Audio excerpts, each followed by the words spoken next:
Bonjour à tous, nous poursuivons avec la troisième Mishnah du 8e Pérec, Leilu Nishmat Raphaël Yaakov ben Peretz Laurent. La Mishnah ici commence par le din de Tipat Chalav, c'est-à-dire une goutte de lait, chez Nafla la Chatikra qui est tombée sur un morceau de viande.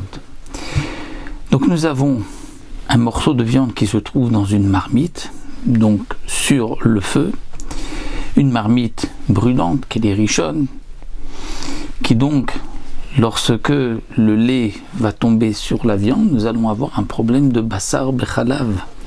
C'est-à-dire que le lait se mélangeant avec la viande va interdire la viande.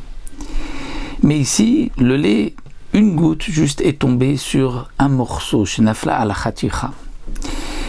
Et on parle dans le cas, nous dit le Barthénora, où ce morceau de viande est en dehors du jus de ce plat cuisiné dans la marmite. C'est-à-dire il est au-dessus. Parce que s'il est à l'intérieur et que la goutte de lait tombe dans un plat, dans du jus, à ce moment-là, nous allons calculer toujours le même principe de 1 pour 60. S'il y a 60 fois plus que cette goutte de lait, ce sera permis, puisque ça s'annule. Dans le shishim, c'est batel beshishim. Donc dans le cas où une goutte de lait est tombée dans un plat cuisiné de viande, s'il y a 60 fois plus que cette goutte de lait, le plat, ce qui cuit dans la marmite, reste cachère, il n'y a aucun problème. Mais si nous avons un morceau de viande qui sort, qui est en dehors, et donc qui va recevoir à lui tout seul la goutte de lait, donc là nous avons un autre din. Il faut que dans ce morceau de viande, il y ait 60 fois plus que la goutte de lait. Si c'est un petit morceau de viande et qu'il n'y a pas 60 fois plus que la goutte de lait, ce morceau de viande va être interdit. Et s'il est interdit, nous devons maintenant réfléchir, est-ce que le reste de la marmite va aussi être interdit à cause de ce morceau de viande? Et donc la Mishnah nous dit, dans le cas où la goutte de lait est tombée sur le morceau de viande qui se trouve en dehors du jus. Et lorsqu'on dit en dehors, c'est complètement en dehors. C'est vrai que c'est une marloquette Rashi et Tosfot, s'il y a une partie qui est à l'intérieur du jus, une partie qui est en dehors, mais pour que ce soit plus simple, comme dit le Barthénora, elle est entièrement en dehors du jus. Et on parle qu'il n'a pas remué immédiatement la marmite, il n'a pas recouvert la marmite. Et donc, la goutte de lait ne s'est pas mélangée dans tout le plat cuisiné, mais uniquement dans ce morceau de viande. Alors la Mishnah nous dit, s'il y a le goût du lait dans ce morceau, c'est-à-dire qu'il n'y a pas 60 dans ce morceau contre la goutte de lait, alors assour, c'est-à-dire que cette khatira, ce morceau-là, est interdit. Mais attention, puisque maintenant ce morceau-là va être interdit, il va être appelé khatira Naasit Nevela, c'est-à-dire que ce morceau devient comme un morceau de Nevela, comme un morceau interdit, et donc il va maintenant interdire le reste des morceaux qui se trouvent dans la marmite, et donc pour que ce soit permis, il faudrait qu'il y ait 60 fois plus dans la marmite que ce morceau de viande qui a reçu cette goutte de lait. Sinon, puisqu'elle devient Khatira Naasit Nevela, et on a l'habitude de dire en abréviation Chanan, Chatira Nasit Nevela, Chet Nun, Chatira Nasit Nevela, Chanan. À ce moment-là, elle va interdire cette Chatira, ce morceau de viande va interdire le reste de la marmite s'il n'y a pas 60 contre ce morceau de viande. Donc il peut y avoir 60 contre la goutte de lait, bien sûr. Mais étant donné que la goutte de lait se mélange avec ce morceau de viande, que je calcule séparément, et que donc maintenant, puisqu'il n'y a pas 60 dans ce morceau de viande contre la goutte de lait, tout le morceau de viande est interdit, donc tout le morceau de viande, c'est comme si c'était un morceau de nevela, de viande interdite, et à ce moment-là, on va calculer dans le reste de la marmite 60 fois contre ce morceau de viande, pas contre la goutte de lait. C'est vrai que lorsque le morceau de viande se mélange ensuite et que le goût va se répandre dans le reste de la marmite, mais ce n'est pas le goût du lait juste, parce que c'est vrai que le goût de lait, il va être dilué puisqu'il y a bien sûr 60 fois plus dans la marmite que cette goutte de lait. Mais tant est qu'elle a déjà interdit cette goutte de lait, le morceau de viande, tout le morceau de viande est un morceau de bassar bechalav, et donc on doit calculer le reste de la marmite contre ce morceau de viande, donc 60 fois contre ce morceau de viande.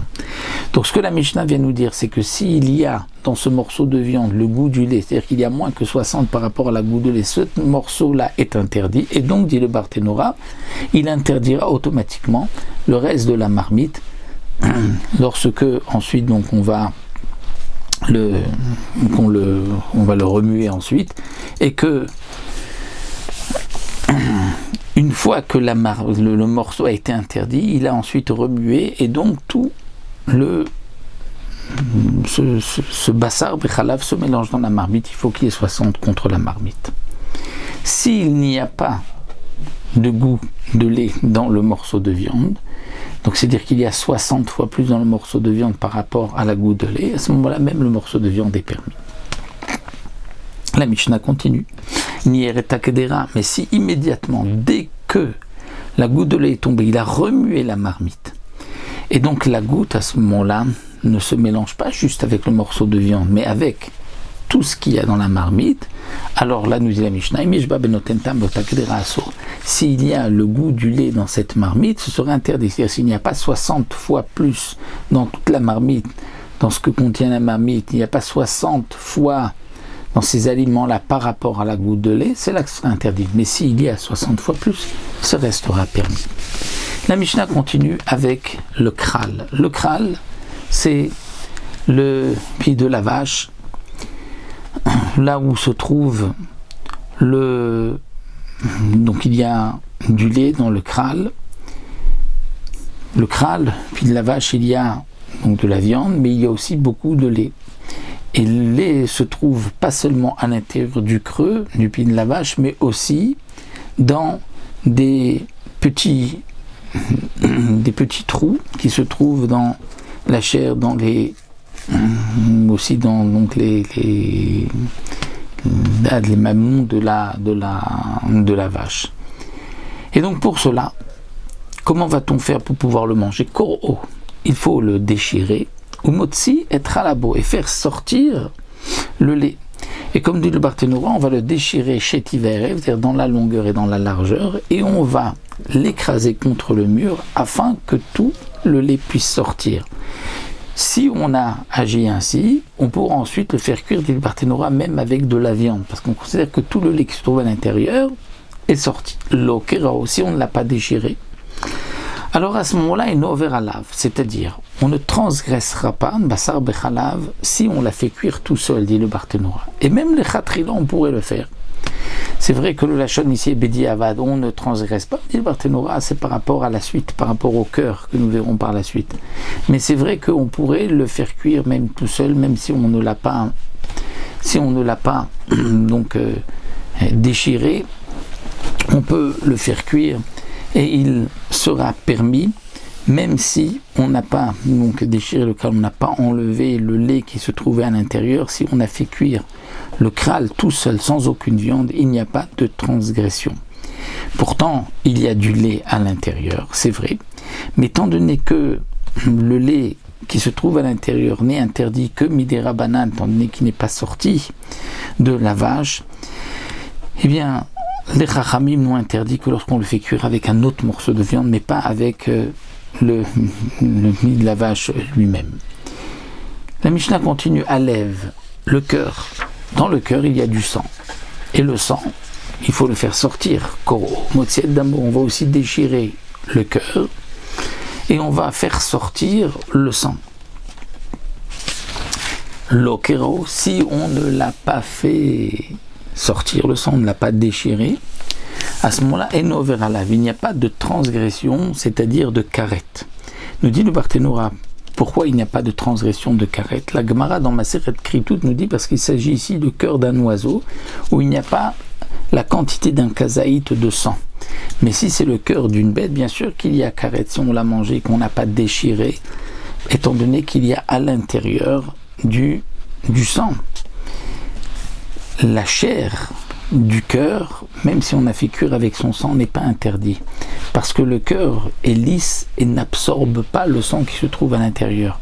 Mais si on n'a pas déchiré et qu'on a mangé le cœur avec son sang, alors là ça dépend. Si c'est donc le cœur d'une bête, d'une grosse bête domestique, d'une vache, à ce moment-là, il y a un chiyuv karet parce qu'il y a un kazaït. Mais si c'est d'un oiseau, il n'y a pas de karet. Bien sûr que c'est interdit de le consommer. Il n'y a pas de karet, mais qu'il n'y a pas de kazaït. Donc ici la Mishnah nous précise bien que pour le cœur, si on ne l'a pas déchiré, on ne transgresse pas, mais ça reste interdit de le faire cuire tout seul. Et donc, puisque c'est un Lachon Bediavad, c'est pour cela que, à propos du pied de la vache, c'est aussi marqué Lokero eno verala, mais comme dit le Barthénora, en vérité, si on n'a pas déchiré le pied de la vache, on n'a pas fait sortir le lait, même les khatrila, on peut le faire cuire tout seul. Le problème, c'est si on le fait cuire avec d'autres morceaux de viande, et si on le fait cuire avec d'autres morceaux de viande, nous dit le Barthénora, à ce moment-là, il faudra qu'il y ait 60 contre le lait qui se trouve à l'intérieur, et on pourra même compter le kral, le pi, qui fera partie donc des 60 contre le lait qui se trouve à l'intérieur. Mais le kral, lui, restera toujours interdit s'il a cuit avec d'autres morceaux de viande. Pour terminer, la Mishnah dit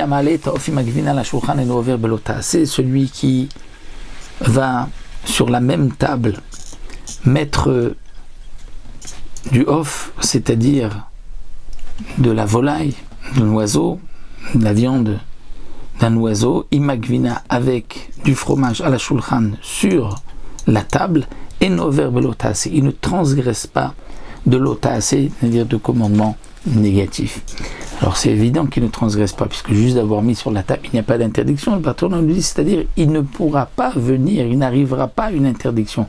C'est-à-dire que il n'y a pas de crainte que peut-être si on met de la viande, on met du poulet avec du fromage sur la même table, qu'on risque de le manger, parce que même si on les mange ensemble, il n'y a pas d'interdiction minatora, il n'y a pas de lotase, étant donné que ici le Tana pense que ce n'est qu'une interdiction midera banane, et donc on ne pourra pas arriver une interdiction minatora. C'est ça ce que le Tana vient nous enseigner.